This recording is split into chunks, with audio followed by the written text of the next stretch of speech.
दोस्तों इस साल का जो पेरिस ओलंपिक्स है वो एक्चुअली एक ग्राउंड ब्रेकिंग इवेंट में बदलता जा रहा है। एंड ये सिर्फ ना सिर्फ एक एथलेटिक पॉइंट ऑफ व्यू से बल्कि एक फाइनेंशियल पॉइंट ऑफ व्यू से भी, क्योंकि पेरिस का ना हमेशा एक एम था कि हमें एक चीपेस्ट मॉडर्न ओलंपिक्स होस्ट करना है। और इसका टोटल बजट एक्चुअली सिर्फ 9.7 बिलियन डॉलर्स था। और ये फिगर्स एक्चुअली बाकी सारे जितने भी पिछले ओलंपिक्स हुए थे ना, उससे सिग्निफिकेंटली बहुत ज्यादा कम है। तो हम इस वीडियो में ये एक्सप्लोर करेंगे कि किस तरीके से पेरिस ने इतना चीप ओलंपिक्स ऑर्गेनाइज किया, और इसकी एक छोटी सी ब्रीफ हिस्ट्री के बारे में भी जानेंगे। उसके अलावा इसके बिडिंग प्रोसेस के बारे में जानेंगे, इसकी प्लानिंग और इसके इंफ्रास्ट्रक्चर, इसके कॉस्ट मैनेजमेंट स्ट्रेटजीज, इसको होस्ट करने के क्या क्या नेगेटिव्स हैं, और इंडिया को ऐसा क्या करना चाहिए कि वो ओलंपिक्स होस्ट कर पाए। चलिए शुरू करते हैं। ओलंपिक गेम्स की ना काफी पुरानी हिस्ट्री है, ठीक है, जो एंशियंट ग्रीस 776 बीसी से ओरिजिनेट हुआ था। एंड इनफैक्ट एंशियंट ओलंपिक्स हर 4 साल में एक बार होता था, और ये ग्रीक गॉड जुअस को डेडिकेट किया गया था। इन गेम्स में कई तरीके के एथलेटिक कॉम्पिटिशन्स होते थे, इसमें रनिंग होती थी, रेसलिंग होती थी, चैरिट रेसिंग होती थी। एंड ग्रीस के सिटी और स्टेट्स के बीच में पीस और यूनिटी प्रमोट करने के लिए इन सबको ऑर्गेनाइज किया जाता था। मॉडर्न ओलंपिक्स को 1896 में पेर दे कुबर्ता ने रिवाइव किया था with the aim of promoting peace and unity through sports in the entire world. And पहली मॉडर्न ओलंपिक एथेंस में करी गई थी, ग्रीस में करी गई थी, जिसमें कुछ 13 देशों ने पार्टिसिपेट किया था और उसमें 43 इवेंट्स थे। तब से ओलंपिक्स काफी ग्रो हुआ है, and thousands of athletes and 200 Nations. पर मॉडर्न ओलंपिक्स को ना होस्ट करने के कई सारे फाइनेंशियल इंप्लीकेशंस होते हैं, एक बहुत बड़ा फाइनेंशियल बर्डन है होस्ट सिटीज पे। और ये एक हमेशा से परसिस्टेंट इशू रहा है। 1960 रोम ओलंपिक्स में कॉस्ट बजट 172% से ऊपर चला गया। 2008 बीजिंग ओलंपिक्स में बजट 13 बिलियन डॉलर्स का था, और ये ट्रेंड बस बढ़ता ही चला गया। इनफैक्ट 2016 रियो ओलंपिक्स के टाइम पे ब्राजील एक इकोनॉमिक क्राइसिस से गुजर रहा था और इस गेम को होस्ट करने के बाद वो दिक्कत और बढ़ गई, क्योंकि कई सारी फैसिलिटीज जो उन्होंने क्रिएट करी थी वो आगे यूज ही नहीं हो पाई। ओलंपिक गेम्स में हमेशा से एक फाइनेंशियल मिसमैनेजमेंट और करप्शन का ना एक खतरनाक साया रहा है। और आज बिडिंग प्रोसेस के इस इंक्रीज स्क्रूटिनी की वजह भी यही है, क्योंकि अब आईओसी ये चाहती है, which is the international Olympic committee, कि भाई अब हम किसी को अगर गेम्स देंगे होस्ट करने के लिए तो सस्टेनेबिलिटी के पॉइंट ऑफ व्यू से देंगे, एक लॉन्ग टर्म व्यू के साथ देंगे, जो हम आगे डिस्कस करेंगे in the bidding process. Paris को 2024 का ये जो ओलंपिक्स था वो 2017 में अवार्ड किया गया था। और उस समय जो इंटरनेशनल ओलंपिक कमेटी थी, जिसे आईओसी भी बोलते हैं, बिडिंग प्रोसेस में एक सिग्निफिकेंट चेंजेस लाना चाहती थी। अब उनका एक प्रोग्राम था जिसका नाम था ओलंपिक एजेंडा 2020, जिससे उनको ओलंपिक्स होस्ट कराने एक फाइनेंशियल वायबल और सस्टेनेबल बनाना था। एंड इस नए अप्रोच के साथ उन्होंने यूटिलाइज करने का प्लान बनाया उन सिटीज को जिनके पास वेन्यू बनाने की दोबारा से जरूरत ना पड़े, जिनके पास ऑलरेडी इसको होस्ट करने के कहीं सारे वेन्यूज हो, क्योंकि ये एक मेजर सोर्स था बजट का। एक हिस्टोरिक मूव में आईओसी ने क्या किया कि 2017 में ही 2024 और 2028 की ओलंपिक्स पेरिस और लॉस एंजलिस को साइमल्टेनियसली अवार्ड कर दी, ताकि उनके ऊपर ये प्रेशर ना आए कि भाई मैं कहाँ ढूंढूं होस्ट और कौन है, क्योंकि उस टाइम पे कई सारे लोग अपनी बिड्स विड्रॉ कर रहे थे due to financial risks involve. France ने पेरिस की बिड में एम्फेसाइज किया अपनी एग्जिस्टिंग इंफ्रास्ट्रक्चर पे, और जिसको जीतने का ये मेजर फैक्टर रहा।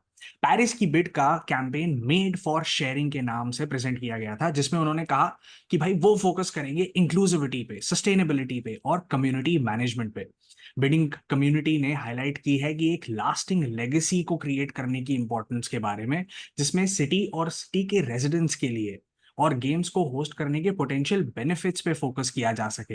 एंड आईओसी ने बिड्स को इवैल्यूएट किया based on several criteria. So successful event deliver करना, फाइनेंशियल वायबिलिटी और पॉजिटिव सोशल और एनवायरमेंटल फैक्टर्स एंड इम्पैक्ट्स का potential.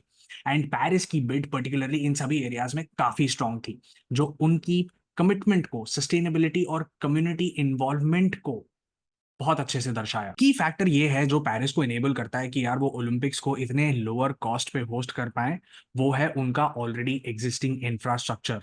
95% of the venues already जो गेम के लिए चाहिए थे वो उनके पास बने हुए थे और नए कंस्ट्रक्शन की ज्यादा जरूरत पड़ी ही नहीं। एक प्लान्ड बजट ऑफ $4.9 बिलियन में सिर्फ 3 नए वेन्यूज बनाए गए। उसमें था एक ओलंपिक विलेज, एक नया स्विमिंग पूल और एक ऐसी स्पोर्ट्स फैसिलिटी जो कि सिटी लिमिट्स में होगी।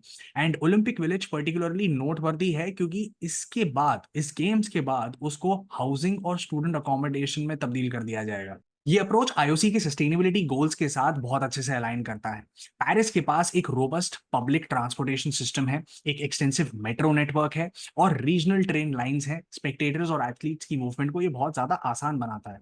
सिटी ने अपनी ट्रांसपोर्टेशन इंफ्रास्ट्रक्चर को बेहतर करने के लिए इसमें काफी ज्यादा इन्वेस्ट किया है, इंक्लूडिंग मेट्रो और एक नई बस और एक ट्रैम लाइन भी खोली है। और स्टेडियम्स भी जिस तरीके से उन्होंने प्लान किए हैं उसमें people with special needs and requirements का भी एक खासा ध्यान रखा गया है और ये बिड का एक बहुत की एस्पेक्ट भी था। उन्होंने लोकल कम्युनिटी के साथ बहुत अच्छे से एंगेजमेंट बना के रखी है और लोकल कम्युनिटी की नीड्स पे भी काफी ज्यादा ध्यान दिया है। पेरिस ओलंपिक्स के लिए टोटल बजट एक्चुअली सिर्फ $9.7 बिलियन ही है एंड इसे स्प्लिट किया गया है between operating cost and infrastructure cost, जिसमें से एक्चुअली आपका जो ऑपरेटिंग कॉस्ट है वो सिर्फ $4.8 बिलियन है। ये इंक्लूड करता है एसेंशियल एक्सपेंसेस जैसे कि आपका सिक्योरिटी हो गया, ट्रांसपोर्टेशन हो गया, मेडिकल सर्विसेज हो गया, कस्टम्स हो गए। एक नोटेबल एस्पेक्ट ये है पेरिस की फाइनेंशियल स्ट्रेटेजी का कि इसमें एक्चुअली प्राइवेट फंडिंग कितनी है और 96% ऑपरेटिंग बजट का फंड हो रहा है through ticket sales, television rights और मार्केटिंग डील्स। इससे आपका पब्लिक फंड का मिनिमम यूटिलाइजेशन हो रहा है, जो कि पिछले ओलंपिक्स के लिए एक बहुत ज्यादा क्रिटिकल पॉइंट था। मोर पेरिस का जो बजटेड रेवेन्यू है वो $200 मिलियन तक का है और यहां तक एक्चुअली पहुंचने में बाकी ओलंपिक्स को बहुत ज्यादा दिक्कत हुई थी। ये 85% इंक्रीज है फ्रॉम द प्रीवियस ओलंपिक्स। और यहाँ की ऑर्गेनाइजिंग कमेटी ने एक्चुअली बहुत स्ट्रिक्ट कॉस्ट कंट्रोल्स और ट्रांसपेरेंसी मेजर्स इंप्लीमेंट किए थे एंड रेगुलर ऑडिट्स किए हैं, फाइनेंशियल रिव्यूज किए गए हैं through out the planning and execution process, ताकि कोई भी पोटेंशियल कॉस्ट हो उसको हम वहीं के वहीं आइडेंटिफाई कर ले, ओवर रन होने से बचाएं और वहीं के वहीं रोक लें प्रोएक्टिवली। एंड एडिशनली उन्होंने फोकस किया है सस्टेनेबिलिटी पे। उन्होंने एनवायरमेंटल फ्रेंडली प्रैक्टिसेस किए हैं जिससे कि वेस्ट एक्चुअली बहुत ज्यादा रिड्यूस हुए हैं। इससे ऑपरेशनल कॉस्ट भी घटी आपकी। अब चलते हैं फ्रांस के कुछ की एडवांटेजेस पे। पेरिस का जैसे मैंने बताया है सबसे बड़ा एडवांटेज यही है कि उनका एग्जिस्टिंग इंफ्रास्ट्रक्चर कितना बड़ा है। 95% वेन्यूज ऑलरेडी बने हुए हैं, तो इसके ऊपर ऑब्वियसली पैसा खर्चा करने की कोई जरूरत नहीं है। स्टैड दो फ्रांस जो स्टेडियम एथलेटिक्स के लिए बना हुआ है वही ओपनिंग और क्लोजिंग सेरेमनी के लिए यूज हो जाएगा। जो स्टेडियम ऑलरेडी बास्केटबॉल के लिए बना हुआ है वो यूईएफए यूरो 2016 फुटबॉल टूर्नामेंट के लिए बनाया गया था। और पेरिस का ला डिफेंस अरीना वो हैंडबॉल और व्हीलचेयर रबी के लिए यूज हो रहा है। इन सब में कॉस्ट $10 बिलियन से नीचे ही रहा, जो बाकी सारे ओलंपिक्स में नहीं दिखा। आईओसी का ओलंपिक एजेंडा 2020 का रिफॉर्म जो है वो इसी पे फोकस था कि भाई गेम्स को और ज्यादा सस्टेनेबल और फाइनेंशियली फीजिबल बनाना है होस्ट सिटीज के लिए। एंड इससे इन्वायरमेंटल इम्पैक्ट भी बहुत कम होगा क्योंकि ऑब्वियसली अगर नई डेवलपमेंट होगी तो उसका इन्वायरमेंटल इम्पैक्ट भी होगा। एंड ओलंपिक्स के खत्म होने के बाद ये जितने भी वेन्यूज बनते हैं, जितनी भी फैसिलिटीज बनती हैं, इनका यूज होना भी बहुत ज्यादा जरूरी है। पर जहां इतने पॉजिटिव्स हैं वहां थोड़े बहुत नेगेटिव्स तो होंगे ही, है ना। तो एक मेजर कंसर्न ये है कि सिटी की ट्रांसपोर्टेशन नेटवर्क ऑलरेडी बहुत ज्यादा बिजी है, तो इतने सारे टूरिस्ट आएंगे, इतने ज्यादा विजिटर्स आएंगे, तो उनकी मेट्रो और ट्रेन लाइंस में थोड़ा और डिले और डिस्ट्रप्शन तो चल रहा है।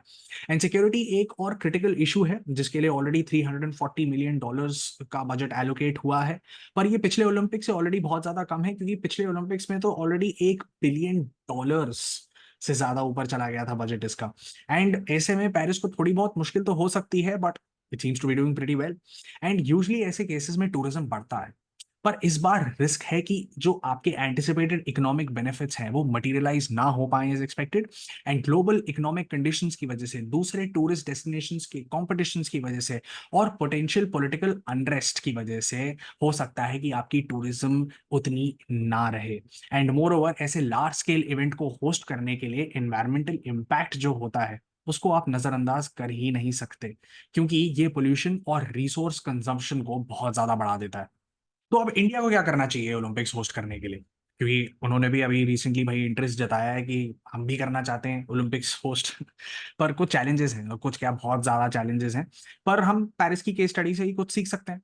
तो सबसे पहला आता है इंफ्रास्ट्रक्चरल डेवलपमेंट। तो ऐसा एक इंफ्रास्ट्रक्चर क्रिएट करना पड़ेगा, इतनी सारी स्पोर्ट्स फैसिलिटीज क्रिएट करनी पड़ेगी, ट्रांसपोर्टेशन नेटवर्क्स क्रिएट करने पड़ेंगे, अकोमोडेशन फैसिलिटीज क्रिएट करनी पड़ेंगी for athletes and for visitors, and in सब का एक प्रॉपर अरेंजमेंट करना पड़ेगा। और ऐसा नहीं कि अरेंजमेंट करके छोड़ दो, गेम्स के बाद उसका प्रॉपर यूटिलाइजेशन बहुत ज्यादा जरूरी है। ये काफी प्लानिंग और एग्जीक्यूशन वाला काम है।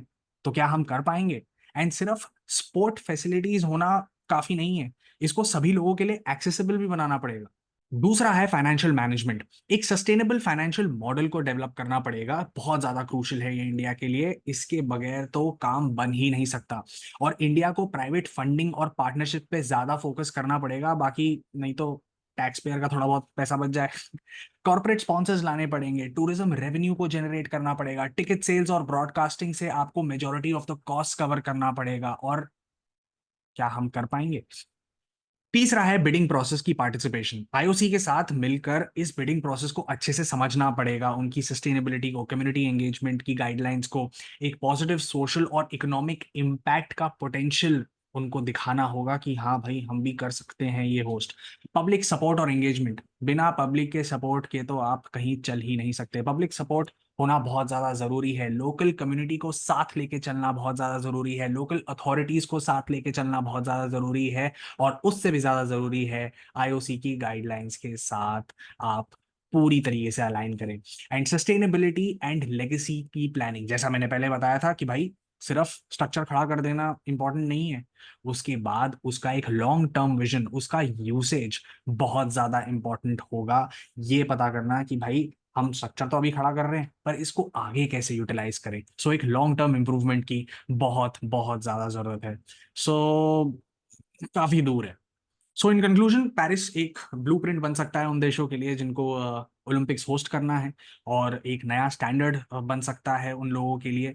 एंड केयरफुल प्लानिंग से और कम्युनिटी इन्वॉल्वमेंट के साथ, एक फाइनेंशियल प्रूडेंस के साथ आप किस तरह लोगों को बेनिफिट कर सकते हो एक इवेंट होस्ट करके, ये आई थिंक इस बारी पेरिस ने दिखाया है।